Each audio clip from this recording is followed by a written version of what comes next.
ما هو المكان الذي يحب أن يجتمع فيه الرجال؟ استراحة. استراحة. الاستراحة خطأ. مجلس العائلة. مجلس العائلة ذا المجلس. تفضل. أنا الحبس فازوا، شكلكم إن شاء الله أموركم طيبة. وش الشيء المكان اللي يحبون الرجال يجتمعون فيه من دونكم؟ ديوانية.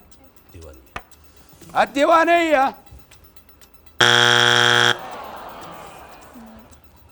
عندكم خطأين باقي. قال المجلس. هم فهد، وين يجتمعون فيه؟ لا بغوا ما ابغاكم تسمعون شيء. مقر العمل. إيه. مقر العمل. الاجتماع. صح، برافو. شريفة. المطعم أو المقهى. مقهى أو مطعم. مقهى أو مطعم. مقهى. خلونا نشوف المقهى.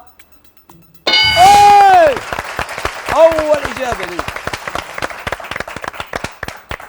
الحين هم السيدات والبنات وزوجتك عارفين إذا بغوا الرجال يروحون كلام بالرجل ما حبوا حد يسمع، عارفين. المفروض أنت أبو العريف.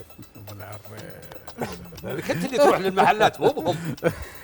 عطني المحل يجتمع فيه الرجال، فيه ما حد يسمع شيء، يعني يهجون هذول. يعني يجتمعون الرجال بالحالهم ليش؟ يقولون شيء لو بده حد يسمع. صحيح. حش بالحريم، اشياء زي كذا. نقول ملعب الكورة، مدرجات، يجتمعون الرجال فيه. رجال استخبارات ذولا، ما هو زواج. لا اقسم بالله. يروحون يقعدون زي الافلام، يقعدون في المدرج يتكلمون كلام ما حد يسمع. إيه. لا بابا دولي متاكد انا. ابى اعطيك فرصه ثانيه. زين. السيارة. خطأ. باقي لكم يا تركستاني، باقي لهم محاولة واحدة، يمكنني أرجع لكم، وهذا الدرجات لاحظ كلها برود عليكم.